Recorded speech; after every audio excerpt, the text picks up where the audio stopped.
Untamed.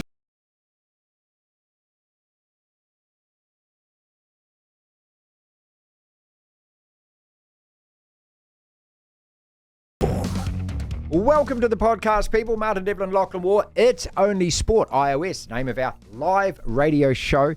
Every afternoon on the platform, we are the only independent daily sports show in this country. 1 till 4, we broadcast. We just do sport. We just talk about sport. We rave about sport. We rant about silly old sport. On the program today, Marto, Greg Martin, Costo, Jason Costick in Costo's Corner. He goes through every single game in the NRL round. Rob Nicol joined us again, attempting to explain what exactly the roadblocks and why the NZR board won't resign and accept the recommendation of the Pilgos. It's just so weighty, all of this, isn't it? But Rob is trying to put it in layman's terms for us without sending us all to sleep. Bless his heart.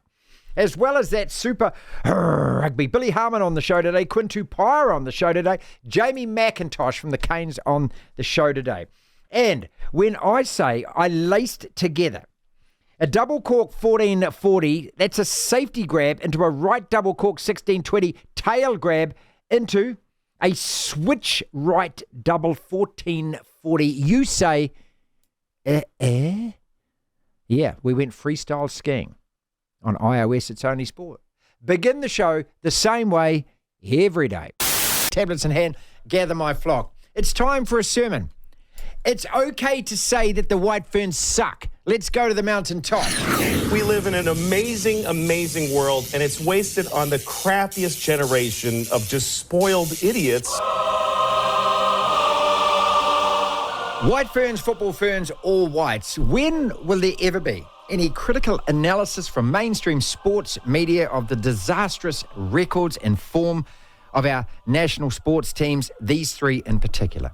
The White Ferns were walloped yesterday, embarrassed by England again, who strolled through the series 3-1 with 1 to play. White Ferns drop T20 series, said News Hub. Skipper sidelined as White Ferns lose series, said Stuff. These two sycophantic butt-patting organisations are the woke worst. It's only ever rah-rah, pump up the tyres, exaggerative poppycock puff stuff, and never the truth. The White Ferns have been awful for years now, substandard, given the players' constant calls for pay equity and equal media coverage. That's all well and good. But how about these two things? 1, start winning. 2, start drawing a crowd. I keep repeating and will keep repeating.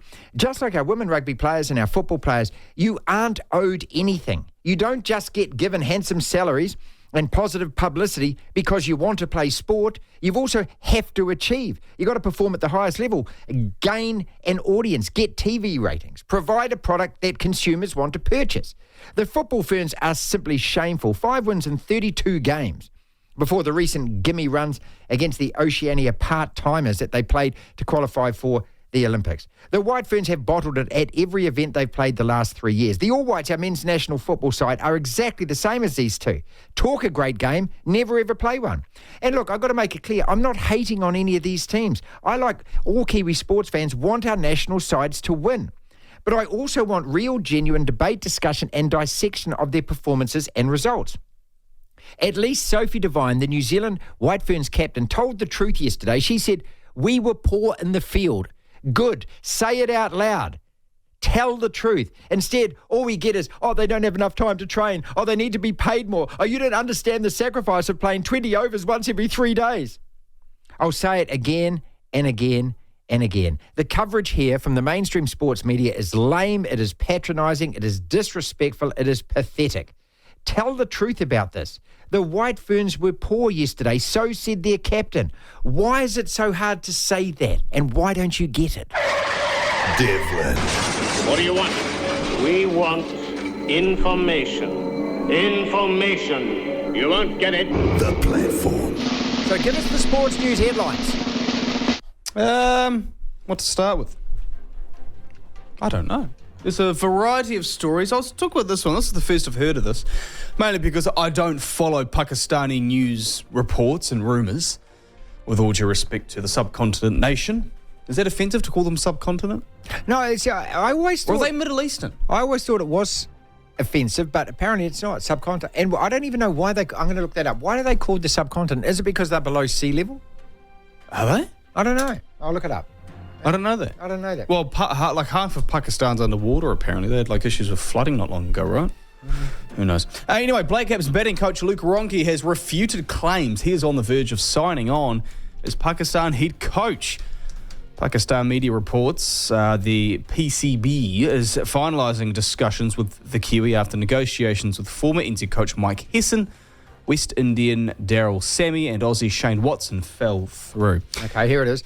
The term subcontinent signifies a subdivision of a continent that has a distinct political, geographical or cultural identity and also a large landmass somewhat smaller than a continent. The Indian subcontinent is part of the Asia continent, which is the largest continent in the world. All right. Okay. Does that explain it? Yeah. No. All right. So it's not a derogatory term or anything like that. Sticking with cricket, batting records tumbled as Sunrisers Hyderabad, who are coached by ex-Black Caps skipper Daniel Vittori, recorded a 31-run win over Mumbai Indians in the IPL with a record-breaking total runs. Guess it, Martin.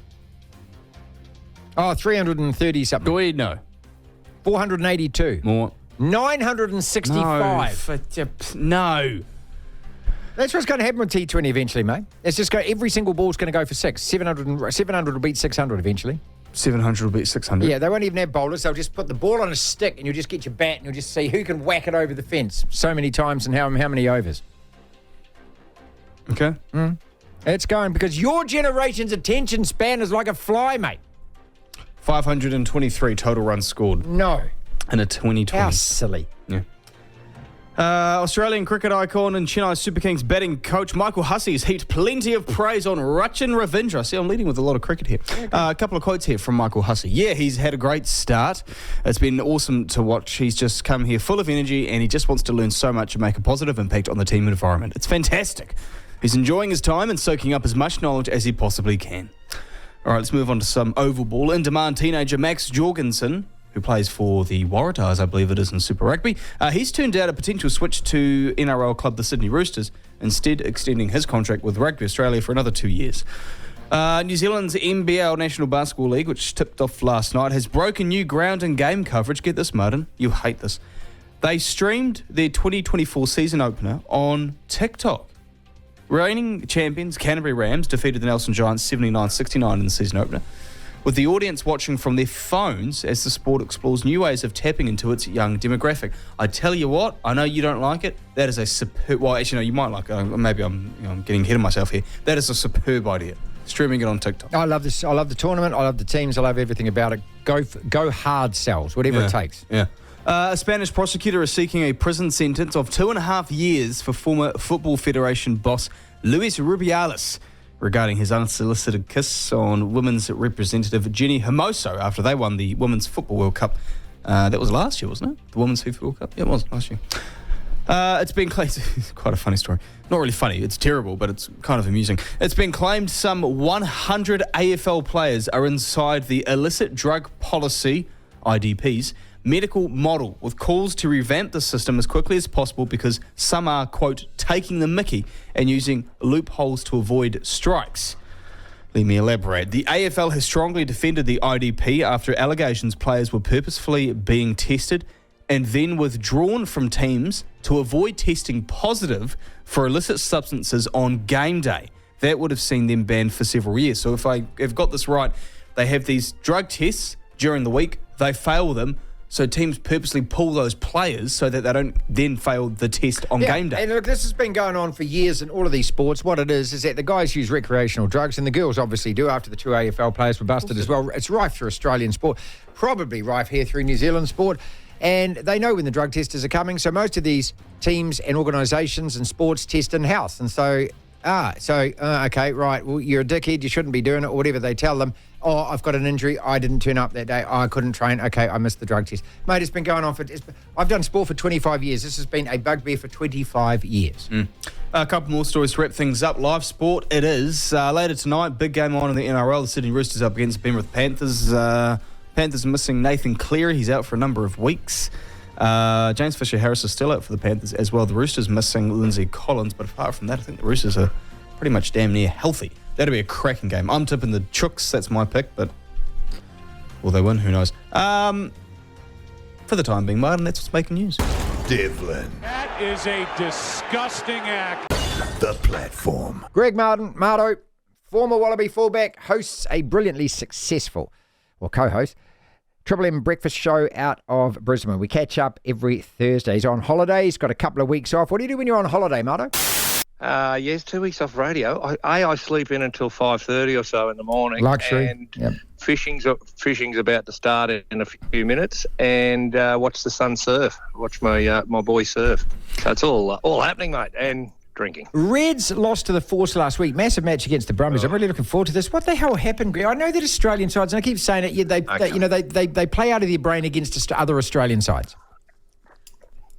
Well, I just had a chat about an hour ago to Les Kiss on our radio show, and he said he spent the week and had a very good meeting with the leaders on Monday. They just thought their poo didn't stink all of a sudden. You get that? Oh, look how good we're going. Oh, we beat the Chiefs. Oh, yeah, righto. We'll just fly over to Perth, clean that up, and come home. No, they forgot to turn up and play. So the Reds are the real deal. They're offloading. As I said here, they've got the toughness that Brad Thorne bred into them, and now they've got the finesse that Les Kiss is adding on top. Don't make fun of Brad Thorne's. I love Brad Thorne. Me too. Yeah, mate, they just forgot to play. And that's what happens. You see all these high-flying teams, 3 wins in a row. Here we go. We just have to turn up and all's good. But no, you got to keep doing what you do every week. And he reckons he's got a young team at the Reds, but they are the real deal. Hopefully we'll see it this weekend because it's pretty important to beat the Brumbies. Over here, that's the big one. That's the benchmark. Had a great chat with Greg Clark, your old mate, yesterday, who's calling all the Endura games from Lautoka, and just wanted to get his perspective of the experience of being there for those games and the atmos and that. Just what a trip that is, man. He just sounds like he's having such a blast doing it. He is. Well, if anyone doesn't know, he's still the best caller in Australia, but unfortunately they've changed to a different network and they didn't want Phil Kearns, Clarkie and I, but that's okay. I'm not bitter. A little bit. But he's loving it, mate. I spoke to him the other day. He goes, it's good to have his foot, his foot still doing it, and it's sounding great too. How good are they for the comp? They've been the best bloody thing that Fiji drew. Good on them. Yeah, exactly. Broncos in big trouble tonight against the Roosters with injuries. And how are Brisbane League fans, because I know that you've got a massive following on your show with this, how are they coping with the fact that you take out these guys, you take out Reece Walsh, you take out Haas, you take out Reynolds. Man, that team looks ordinary. Yes, it's back to what it was 2 years ago. They're hopeful. No, they're playing the Cowboys, who are the... Sorry, Cowboys. I'll start that again. Sorry, mate. I'll start that again. Broncos against Cowboys, mate. Now, normally I'd rubber stamp this one for you and I'd say, big tick there, but this is a Cowboys side 3-0. How are your Brisbane fans coping on air and calling you about this when you got your three big players out injured? Well, we haven't done much for a while, and everyone keeps on bringing up the grand final in those last 18 minutes where they blew it. Mate, they're in trouble. Without Hart doing the metres, without Reece Walsh putting the icing on the cake, Reynolds back at least, but we lost Piakura. We're looking really skinny in terms of reserves. There's a lot of injuries this year. They did a list the other day, $20 million in the whole competition are out injured already in round 4. There's a few nervous people, mate. I'd be worried about the Broncos over the next 5 weeks until they get Reece back. A couple of the Brisbane AFL ladies out there on the schnoz powder, mate. I love this story. I laughed at this story. My first question is, respectfully, obviously, very respectfully, does anyone know who they are? No, they don't. And AFL does for the brand because people go, the girls play AFL. Is that right? But I think they were told by their coach to get out there and behave like the men do. Right, so they've taken it on board. And anyway, you shouldn't laugh about it. It's true, though. I just hated the shock, horror, gasp. What, women don't take recreational drugs? Yes, they do. Well, I've been the luckiest two girls because that came out on, Tuesday, and yesterday, the men's teams are hiding drug use, but they're getting tested. If the player goes, I might have taken some coke. Oh, did you or didn't you? Oh, can you just test me before the official testers get them? And then if they test positive before the official testers, they're pulling out, me hammies a bit sore. I won't be able to play this weekend. Training, yeah. So what's happened in the space of 24 hours, that story about those two girls has been completely buried and I'll never hear from it again. Couple of other things.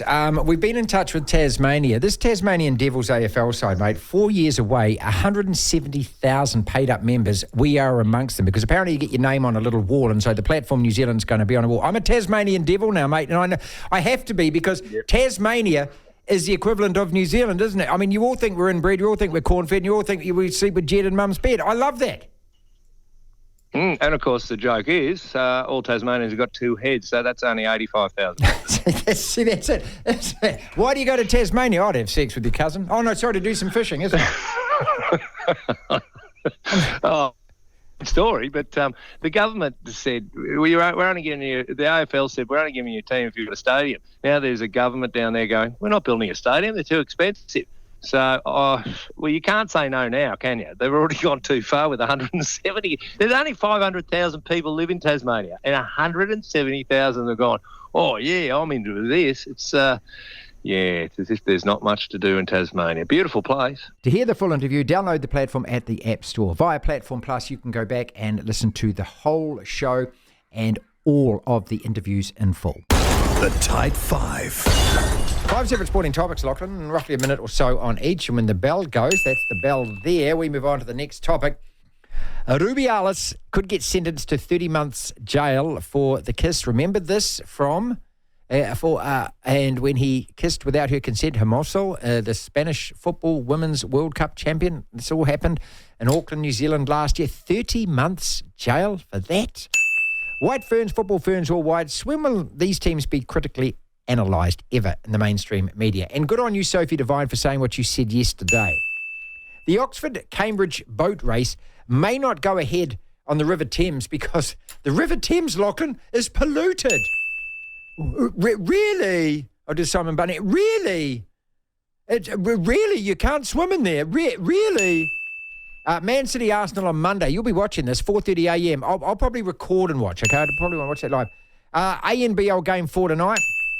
25% increase in viewer numbers from Round 4 Super Rugby compared to last year, this year compared to last. Do we have to, Mark Robinson? Can't you just give us the numbers? How many people are actually watching? Stop the percentage. We talked about this. Gay men and maths. I know you want to talk about that. Novak is split with Goran. Let us kick it off, though, with Rubiales. Look, I'm not making light of this at all. We all know the story. He was way out of order. Way out of order. Way out of line. And then the subsequent pressure that was applied to the player to drop these charges, not to complain about it. It just turned into what we call an S-storm, didn't it? At the end of it, though, is a 30-month jail sentence, because that's the potential of what he faces now, is a 30-month jail sentence punishment outweighing the crime, Lachlan? And I think this is a good topic to discuss, 5050. A really good telling off, a big telling off, losing all his rights and privileges, losing all his positions, the humiliation that follows all of that. Is that less than enough, Lachlan, or do you think that a 30-month prison sentence is what this man should get for that offence? It's a long time. Now, I saw a story that said it's unlikely he's going to go to prison. So even though I just read the tabloid headline then. No, the prosecutors are seeking a 2.5 year jail term. They're seeking it. They're seeking it, but it's unlikely he'll go to prison because I think it's likely to be less than 2, and if it's 2 years or less, then I think the judge overseeing the case they're able to suspend it in home detention or something like that. So it is unlikely he's going to go to prison. That's at least what I read. I'm not that clued up with how legal stuff works, at least in Spain. But if he was to, absolutely. I hate doing the whole put a shoe on the other foot thing because I don't think you can absolutely compare from especially social situations. You can't really compare men and women and put them in front of yourself when you're observing the situation. Well, women don't rate men. It's as simple as that. Well, yeah, that's what it comes you down can't to, view mate. it as equal. No, I don't think you can. It's like But I think if a woman did that to a man, like let's say the CEO of a netball body in Australia or South Africa or whatever, did it to one of the male players, I don't think they'd get that sort of punishment, that extreme. It feels like if you're a man doing it to a woman, you get a bigger one, which partly doesn't feel quite right. But in general, it doesn't anyway. I mean, look, I think it is. Obviously, to me, its punishment would far outweigh crime. I think there are ways of dealing with this guy. Yeah, and sacking him from his job is more than enough. And I just think point is right. I'm not the player concerned, but I'd be really interested to know whether she thinks he deserves 2.5 years in jail. Yeah. When are the mainstream media going to just grow some and get real? I thought we were really poor in the field, and when you get opportunities, you need to take them, and we didn't do that today. You've done a 180 in about a week, haven't you? Well, You've given it to Sophie Devine I was last week. absolutely critical of Sophie Devine for her comments about the state of women's domestic cricket in this country and said, look, maybe, with all due respect, you come back to the country and start giving something back. But I applaud her for those comments yesterday because we were poor. We were whipped. We were rubbish in the field, Lachlan. Yeah. And, the headlines, and especially News Hub and stuff were, White Ferns lose series. Oh, then we got thrashed yesterday. Say it. So if she can say it, why can't you say it? And look, I've spoken to Sophie Devine, I think about a year or so ago, and I remember telling Dooley this, is that she was really adamant that the players want to be analysed and criticised like the men players. Because that is respect, is what that is. Anything else is patronising. Yeah. And look, we're not saying we're hating the team. We're saying you played poorly yesterday. Yeah. That's it. That's all we're saying. We'll praise when you win and you perform well. We'll criticise when you don't. That's what sports fans... It's not a PR exercise, mainstream media. That's what they do. Go and work for them in the PR department otherwise. Man City Arsenal Monday. Man City at home. It's at 5:30, is it? 4:30. Do you give Arsenal a chance in this game? Because this is the big test for them. Okay, two scenarios. They lose this game, it's over. For Arsenal? For Arsenal, it's over. They lose this game, it's over. They get a draw in this game, or what say they won? If they win this game... If they win, they're going to win the title. Well, if they don't, they would be the biggest bottle job, wouldn't it? Since the last time Man United I think it's a bit unfair to call it. Like last year, they were bottle jobs, absolutely. I don't think you can call them bottle jobs this year. It's not as if they've jumped ahead to a 4, 5, 6 point lead around this stage of the season. Who wins this game? I think City do. I think City do. Absolutely City. I actually think this international break was a blessing, absolute blessing for Man City, because their form all year's been up and down. They went through a bit of a run, I think, after Christmas, and then it sort of got pegged back a bit because they lost a game recently. How ridiculous does that sound? I'm not being disrespectful to you. Their form has been up and down. By their standards. 1 point behind in the table. They're in the knockout stage of the Champions League. They're in the FA Cup semi-finals. I know. Arsenal, though, I still think they're missing a player or two. I think they're missing Declan Rice type player who... Another one. No, but not in terms of what he does, but just the intangible side of him. Maybe just the I still think they're missing a cutting edge. You give them Haaland, they win the title, I think. Well, you give anyone Haaland. Well, mate, you give Man United Haaland. You're a top four side. You're a top four. I think Arsenal absolutely have a great chance to win. I don't think they will, though. They're not as good. Novak splits with Goran Ivanisevic. These guys have been a combo for a decade or more through most of his Grand Slams. They'd only been together since 2022. No, he's had Goran on side for years. Well, then I misread the article. What about Novak? A split with Goran? How do you say his last name? Ivanisevic. Former Wimbledon champion Ivanisevic became Djokovic's main coach in March of 2022. Exactly what I said. Having worked with him alongside his long-term mentor since 2018. Yeah. So no, you were 6 years. I was halfway. Well, he's been his coach for 3. Yeah, but he's been alongside him. Well, he's been alongside him for 6. Sure, okay. I don't know. I mean, tennis players go through coaches all the time. I don't really know if it really more means than Lydia Ko does.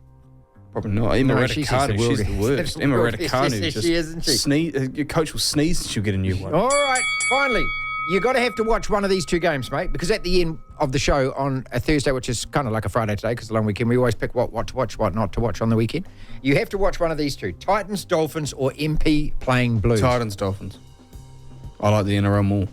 And I like the Dolphins. I'll watch that. What a dreary, dreadful game to have. Dolphins are a good side, mate. Oh, mate. They're 1-1. They got killed in their first game by the still unbeaten Cowboys, but then they really gave it to the Dragons. The Dolphins going to be a good side. Super Rugby. Big round over Easter, and we can argue whether or not the timing should have been an afternoon game to kick off. Crusaders versus Chiefs, the marquee match. No Damon McKenzie, all of that. And a 25% increase, says Mark Robinson. on viewing percentages of Super Rugby from the around the... Instead of talking about percentages, mate, just tell us how many viewers are actually watching. That's the figure that matters, not percentages up and down. How many eyes are on the prize? Anyway, it's been a great comp this year. I've been loving it. And today on the program, we lined up 3 in a row. Billy Harmon from the Highlanders, Quinn Tupaea from the Chiefs, Jamie Mackintosh from the Canes. Billy Harmon joins us, captain of the Highlanders. Highlanders playing Hurricanes this weekend. And it's a home match too. It's on Saturday, 7:05. Welcome to the show, Billy. Thanks so much for joining us, mate. Hey, how's it going, mate? Thanks for having me on. Yeah, look, I'm loving this competition this year. I think the first 4 rounds have been brilliant. It just seems to have gone up a notch just in entertainment-wise. Do you get to watch a lot of the other games or you not really have time? Yeah, you sort of keep a pretty good eye on what's going on and who's playing well, because I suppose you got to play everyone eventually. So, yeah, everyone keeps a pretty good eye on it. Just can we get this bit over quickly? Can we just have a quiet little snigger at the Crusaders? Not being mean, but it's just that they've absolutely moosed us all for years, right? Yeah, I mean, when someone's been that dominant for a long time, it's always good to see some other teams get a crack. They'll bounce back, mate. Don't worry about them. This is a really tough one for you guys too, obviously at home. And I keep looking at that stat where it's been 19 or 20 games you haven't beaten a New Zealand side. Is that a monkey on your back or is that something that people on my side of the microphone make a mountain out of? Yeah, I think it's just something good for you guys to chat about. It's not something we're too focused on. Regardless of what that record is, we're still going to go into every game confident and wanting to win, so nothing really changes for us. I feel like, and I don't know, you can tell me whether this is true or not, I feel like your team has been there or thereabouts so close this year. Do you feel that? Yeah, I think we really, where our game plan's at and, the players we have, we know you can put together some good games. It's just being consistent, being accurate and, stringing those games together. Look, because I look at the last couple, the Brumbies and the Highlanders, and the scores were so very close, 27-21, 28-21. But just there were patches in both of those games where you're playing so well, but just haven't been able to clinch. Yeah, I think that's just a couple just wee moments that were just not accurate, giving up possession, giving away penalties. We had a real slow start against the Chiefs. If we'd started a bit better, it could have been a different story. So, these are just all things that we're, learning and getting better from. And hopefully as the season goes on, we can, minimise those sort of things and start to find our way. So Blues game was something similar, but I hope that you take a lot out of the Waratahs performance because winning away from home, that was a hell of a big win. Yeah, it was a good one over there. But still the same thing. We made it hard for ourselves.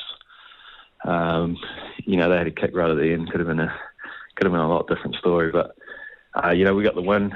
We found a way to win. It wasn't easy, but I suppose that's what this comp's going to be now. Every team's up there. Every team can compete. So there's going to be those real ugly ones that you just got to be able to grind out.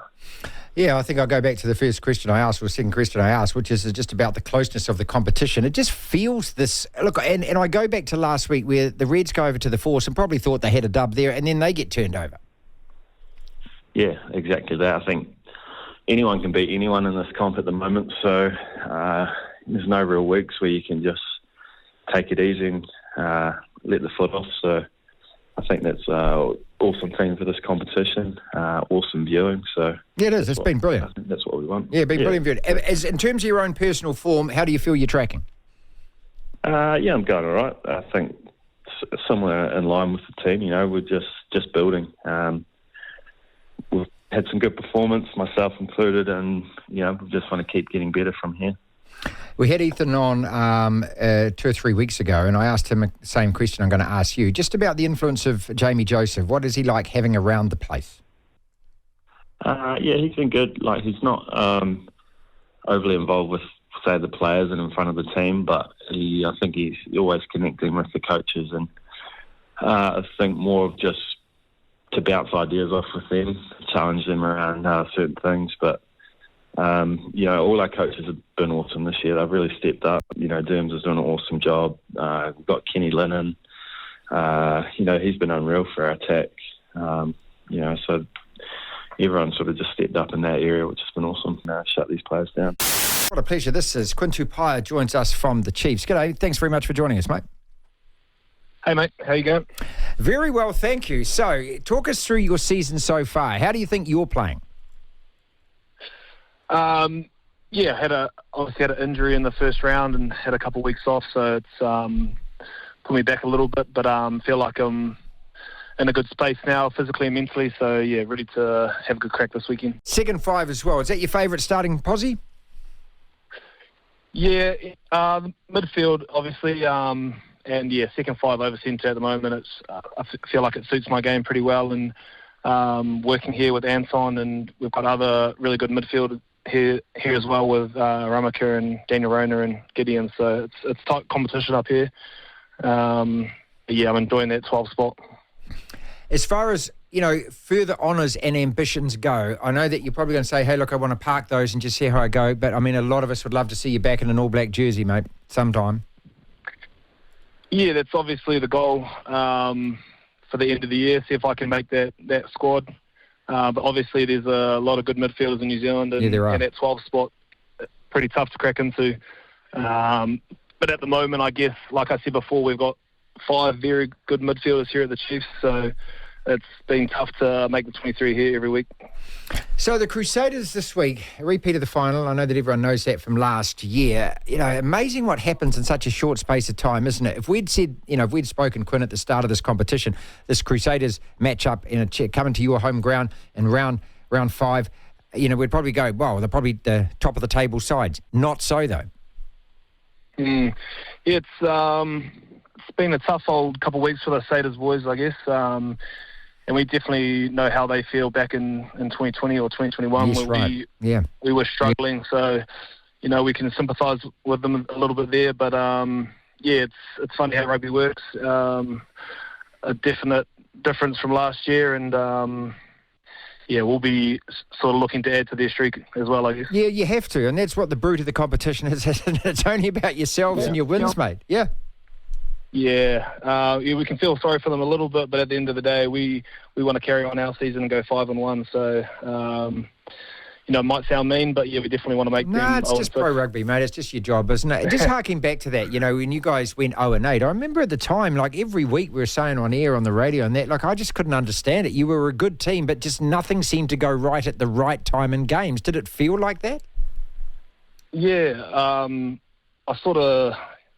think about that time, like we were trying so hard, training so hard, but some things just weren't clicking for us. And I guess when we lost the last 4 games, all of those games were real tight, came down to the wire. I remember that Blues game where Good Hugh got a jackal on us on the line and he was on his knees, so we sort of should have scored a try there and won the game. But just little moments during matches like that, When you're struggling, it's hard to get over.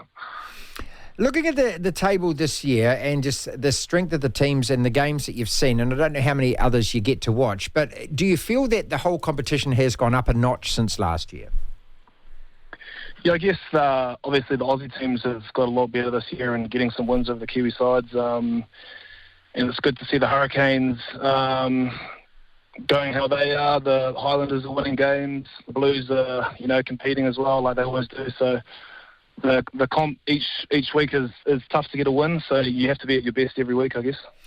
Everyone's talking about that with the Australian teams. There's obviously something you've noticed. What have you noticed? Why are they playing so well? Have you thought about it enough?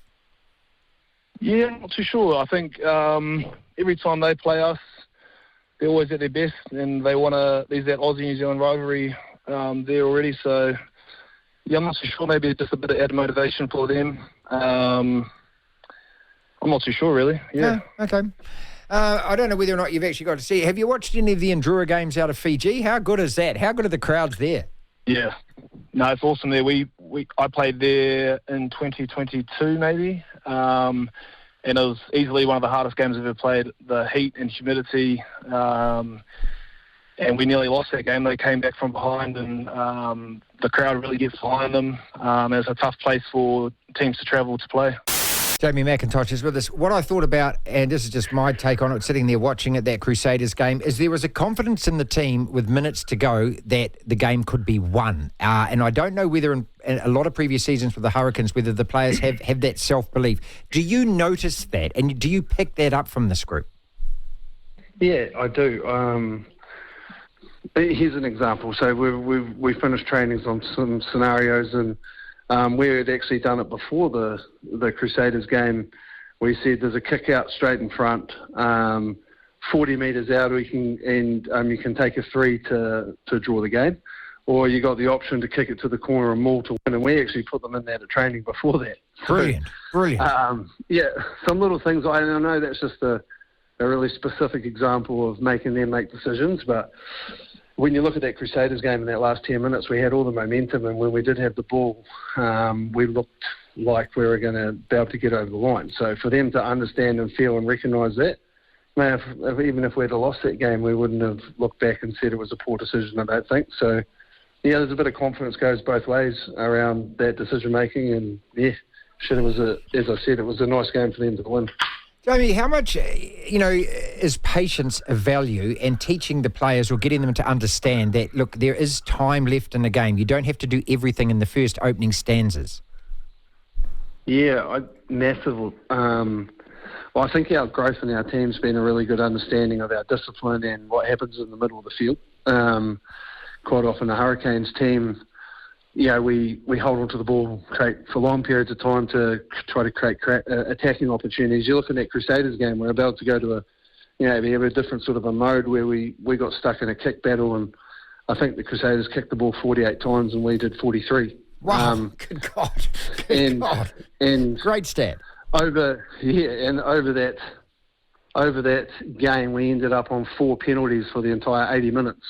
So when you're not giving away penalties and being disciplined on D, you don't give the Crusaders opportunity to get in your 22 and drive. Now, look, is that because of what we've done at training? No, I think it's just making them aware that, if you're going to be making mistakes and giving away silly penalties, you're going to have to defend and you're going to have to be in the wrong bit of the field. And I think we're all still trying to find a really good balance between what's Hurricanes rugby with the ball in hand and attacking, mixing in with a pretty, we want to have a dominant set piece, and then finding our balance between week to week, how we want to play teams. So, again, that Crusaders game was a really cool one for us to win and learn a lot from. A couple of more questions. We'll let you go. Thank you so much for your time. Look, also is that, I keep hearing every week from the commentators it's a team that, is lacking All Black stars or whatever. I kind of think, I hope that Razor's got the slate clean and that everyone is playing for their place. But it seems also that, I don't know, that it's that, is it a chip on the shoulder or the underdog thing or my name's not been mentioned in the happy lights or whatever, but so many players seem to be playing at a level that they didn't play at last year. Yeah, I think time in the saddle, so I'd invite anyone to come into our environment and pick our loose forward trio, because you got some absolutely outstanding guys. You've got Peter Larkaway, 20 years old, playing the house down. You've got Dupes, you've got Brad Shields, you've got Devin Flanders, you've got Braden. The list goes on. So I think those guys, the internal competitions and driving them to play really well. You look at the front rowers, our 5 props are on fire, hookers, and then Izzy Walker in the middle of the scrum as a lock. He's been massive for us. So I think success is rubbing off on each other, but also the competition within the squad definitely helps the competition at training, and everybody, everyone wants to have a crack. So it makes for some pretty tough selection meetings up here. 5-0 at the moment. Highlanders, Saturday night, people, and that's under the roof, as I said, 7:05. So just again, take us back, 2009, that Shield Challenge, mate, and and Jimmy flies down there. I think he was with the All Blacks, but he wanted to run the water, and he was wearing someone else's tracksuit, which it might have been yours. It was oversized, who knows? But just one of the greatest memories, I think, that, you must have, and winning that Ranfurly Shield and taking it back home after, 51 years or something. How good was that? Yeah, it was a really cool week, because we'd had a couple of challenges the 2 years before and just lost, so we decided not to speak about the Shield that week, and we knew if we beat Canterbury on the Thursday night, we made the major semi-finals the next week. So the gods come in our favour and it started raining. And you're lovely. Dial up some south and weather, mate. Go on. Oh, it was beautiful, and just the way the game played out. But the times after in the changing room, and we flew back the next day into Invercargill, and there was about 3,000 or 4,000 people at the airport, straight to the Spates Ale House for the whole day with most of Invercargill. And then the best day for me was on the Saturday. Leicester Rutledge rang us up and said, "You guys need to pull your heads in. We've been drinking piss for 2 days." And we actually went in and had a bit of a discussion. There was Leicester Rutledge, Roger Clark, and the two coaches and our senior boys on the other side. And we were pleading that we hadn't had a beer together because there'd been people around. So we managed to get over a line that we went on a bus trip around every country pub. We had 7 pubs to go to. Brilliant. So we went to Winton, Riversdale, Gore, Tokanui, and we ended up, every pub we turned up to, there was hundreds of people there, bagpiped in, and we ended up back at a wedding. We ended up back at a wedding in Invercargill. No. And we got invited into the wedding, sat at the tables, and ended up in there for the whole night. So, yeah, it was a good few days. I hope they're still married. And if they're not, she's going to blame you. Yeah, 100%. I tell you what, it was a tough training on the Sunday morning at Rugby Park. To hear the full interview, download the platform at the App Store. Via Platform Plus, you can go back and listen to the whole show and all of the interviews in full. What is more chance happening? I'll give you 2 scenarios. You tell me which out of the 2's got more chance of happening. Yes! The Roosters beat the Panthers tonight. Yes. Or the Rabbits beat the Dogs 6:05 tomorrow night. I'm on the chooks. You all Hand me them? that chicken, put it on a spit and roast it. I'm all on the chooks. Is it just because Nathan's not playing? That, no Fisher Harris. The Roosters have also looked quite good to start the season. I thought they were good against the Broncos. Yeah. They were pretty ordinary against Manly, but they were still in the game right up until the end. Yeah, still in the game. Okay, this was a poor and then South last side. week. Poor South Yeah, side. but they were good last week. They smacked them up, no question. Penrith have looked pretty good as well, apart from I think the Melbourne Dogs game. will take them too. I think the Bulldogs on the back of that. I'm going doggies on this. Well, what suggests that Souths are going to turn it around in 1 week? 0. Next! What is more chance of happening? The Roosters do beat the Penriths. The Penriths. The Penriths, the Panthers tonight. Or the Broncos at home, 10 o'clock tomorrow night, beat the Cowboys, because you know that ain't happening. Oh, hang on a second. Let me just... Oh, the Broncos. Oh, we've got injuries and they're missing and Payne has. We are missing players. We're missing players. We are. You got Reynolds back. Payne Haas Stop moaning, and Reece mate. Walsh. You should be able to cover both of those guys. Well, okay, if the Warriors lost... And I'm not talking about the Warriors, I'm talking about the Broncos. Blake. You're the guys that made the grand final last year. You're the guys that beat the Warriors by 30 points. We did. You're the guys that had a 19-point lead with 3 minutes to go and choked on yourselves. Look, I'll tell you what, I think I do a pretty good job at not being nasty to you during this show. And you had to bring up that grand final again. That's a low blow. That is a low blow. Not as low as 2015. See, that's even lower. Next. What is more chance of happening, Lachlan? The Rabbits beat the Bulldogs. Oh, so you're saying the Cowboys are going to beat the Broncos, right? You are going to say the Cowboys will beat the Broncos? Yeah, I think the Cowboys will. Okay, they're 3-0, they go 4-0. What is more chance happening? The Rabbits do beat the Bulldogs, or the Dragons beat Manly 7:30 Saturday night? No, Manly winning, come on. Yeah, there's no... I just don't give this Dragons a hope. Yet, at times... They've done a bit of a Warriors in that for 20 minutes in games they've looked really good. Let down their entire fan base. They've failed to win a premiership. Lost all the grand finals they've been in. Oh, that's what the Warriors do. That's the old Warriors. That's not the new Warriors. Shut up. That's not the new Warriors. The new Warriors started last year. Yeah. And you're looking real mighty hard so far. 1-2. You should have been 0-3. I mean, you nearly threw that Raiders game away. You nearly threw it away. Get off there. What? You did throw away the Storm game and you were trying to choke that Raiders game away. You should have been up by about 20, 30 points. And they nearly had a third try overall to go ahead by at least 10 points in that second half. Look at the scoreboard. Next! What is more chance of happening? Your Broncos do beat the Cowboys, which would be an upset. Now, ordinarily, I wouldn't say that. I think it's a coin flip because I think we are a better team, but we're missing key players. We are at home. We've got actually apart from... Oh, no, I can't. No, you're losing. Okay, what is more chance happening? Your Broncos do manage to scuzz a win against the Cowboys. Oh, shit. What if we have an emphatic 40-0 win and we look just superb? What say that you play like you did last week? Yeah, I'll own that. We were rubbish last week. We were. So really what is were. more chance of happening there? To turn it around against the boys, big game this. I'm really looking forward to this Friday night. Or the Titans at home beat the Dolphins Saturday night, 9:35. The Titans are worse than the Bunnies right now, I think. Yeah, they are dog, aren't they? They are dog. It's actually really, really interesting. The Gold Coast Titans, apart from a couple of finals appearances, have pretty much nothing to show since they were brought into the comp in 2007. They made the finals in 09 and 10, made the top 4 both years, but didn't get to the grand final. Well, how can anyone take them seriously? Tell me a 16 single person that takes the Gold Coast Titans seriously. No one. No one. It is a retirement village job is what it is, isn't it? Well, yeah, you kind of think so, Tino. but it's Tino, mate, you should be hunting championships is what you should be hunting. Well, the reason Tino's there is the same reason why I think David Fafita was enticed there, and how they do entice others there is be part of this new era for the Titans, you know? No, you've never had an era. It's not a Taylor Swift tour, mate. You've had none. First era for the Titans. You've had none. But, I mean, like, look You've at won nothing. In defence of the Warriors. Even they don't like them on the Gold Coast, they don't turn up. up. But in defence of the Warriors, I give them a lot of stick, but at least they'd made 2 grand finals by this point in their history. The Titans, since that's 17 years. 17 years after the Warriors first played in the NRL, that was 2012. They'd made 2 grand finals. That's because the refs have been against the Warriors for 25 years, mate. I'm praising the Warriors. What are you doing? I'm not criticising you. What is more chance You of don't get many praises of them from me. What is more chance happening? The Titans do beat the Dolphins, or the Knights, Sunday night, 6 o'clock, upset the Warriors. I'm going to this game as well. My flatmate's a big Knights fan. Are you wearing your Jonk jersey?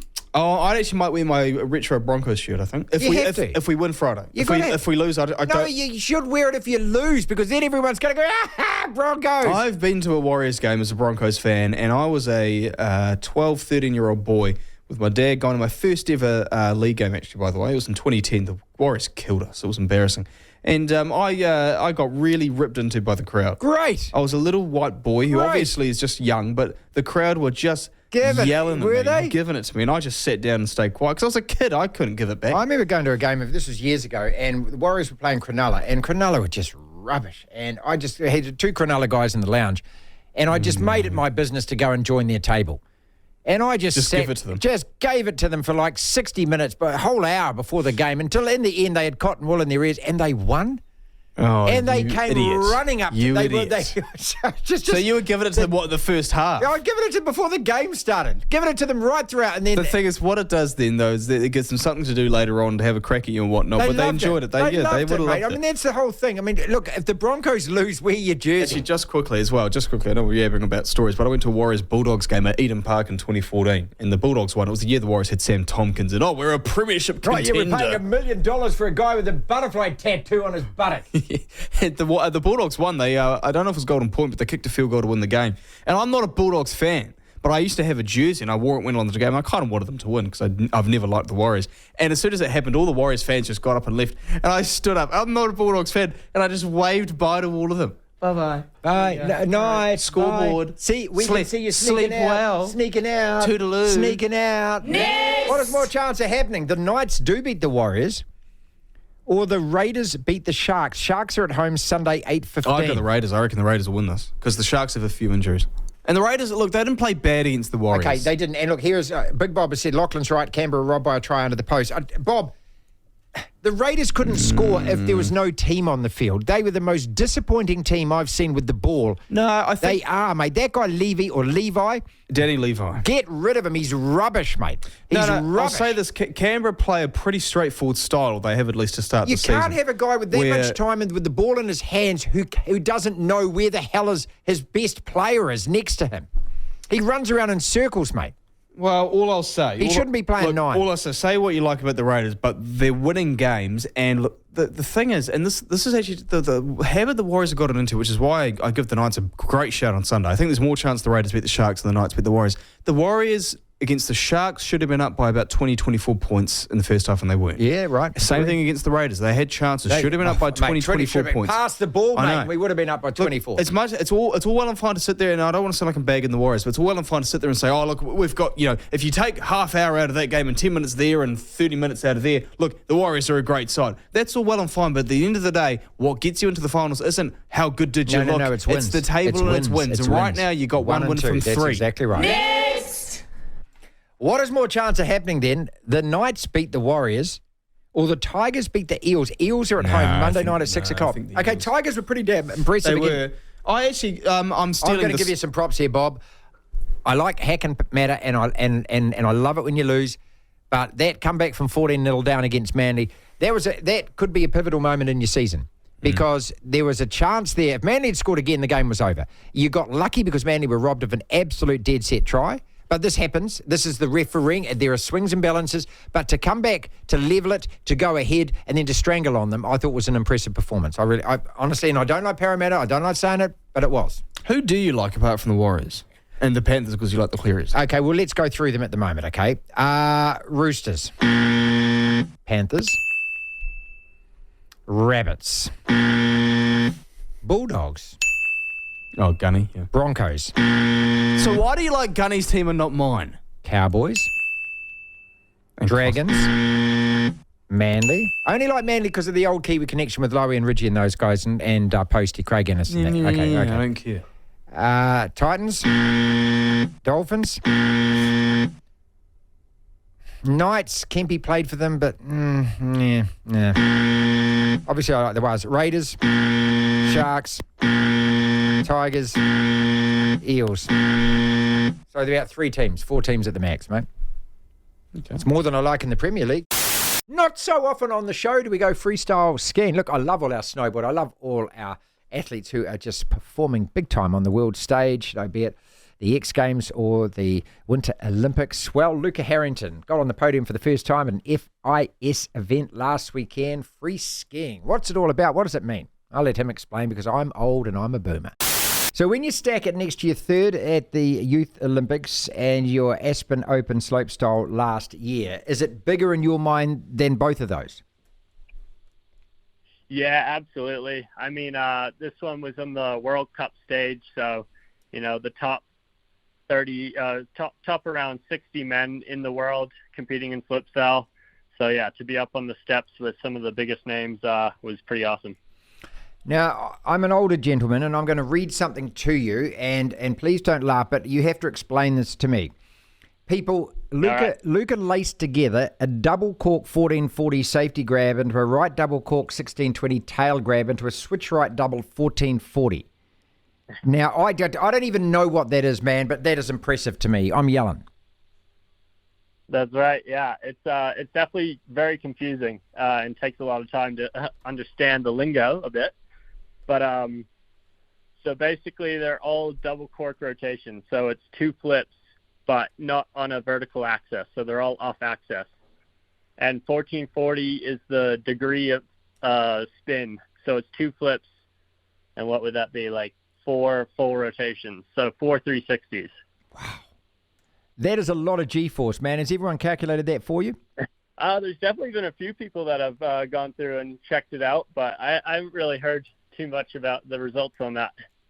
How long does it take for you to practice and train to get that so good that you feel confident enough to be dumping it at a comp like this?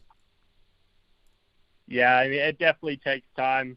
We've been super lucky these modern days to have great access to facilities like airbags where we can train these tricks without risk of injury. But it definitely takes a lot of time of just doing the trick over and over and over and over before you feel comfortable to be able to put it not only on snow, but into a line with other directions and other tricks as well. I know that all your fellow competitors, and this is the thing I love about your sport, I love a lot of things, but I love this, that there seems to be such a camaraderie and you seem to all kind of urge each other on and want each other to get better and to take it to another level, all of that kind of stuff. I know it's competitive as hell as well. So how do you balance that out? Do you talk to your mates about what you're going to do, or do you keep this kind of stuff just a little secret until you actually do it? Absolutely. I mean, we are such a tight community within the skiing industry. And, we're always supporting each other all along the journey. There's definitely times where, you have like a trick that nobody else has that you want to keep secret, but a lot of the time, you're talking to the other competitors and, feeding off each other and getting different ideas and seeing what will work because, it's an individual sport and everyone has their strengths and weaknesses. So you kind of play it to how it works for you. Why did you choose skis, two skis? Because snowboarding is such a thing these days as well. Did you ever do any of that? I never did, no. So my dad used to be a professional mogul skier back in his day, as well as my mom being an amazing mogul skier and now free skier. So it's always just kind of been in my blood, and my dad got me and my brother on skis at an early age, and we never looked back. Have you ever been interested in the actual ski racing, or have you always just been into more the freestyling? I've always been a more freestyle guy, but got to give a lot of respect to those ski races. Oh yeah, man! I tell you, just the sheer speed of what they do, and where they do it, and how they do it. Absolutely. Mind you, there's a fair risk involved with what you do as well. Does it get scary? Oh, yeah. Yeah. There's definitely not a time where you're not scared, honestly, especially at the top of a competition run where all the pressure's on you, and you got all of your big tricks that you got to put down and you got to feel confident in. So, it's definitely scary throughout the whole journey, each process of each trick. But, sure love the fear, honestly. That's our podcast for today. Thank you so much for listening. If you want to listen to the entire show, 1 till 4, Monday to Friday, download the Platform app, and via Platform Plus, you can go back and listen to whatever shows over however many weeks at your leisure, at your listening pleasure. Platform Plus. First thing to do, though, is download the Platform app. Devlin. Unbelievable. Incredible. The Platform.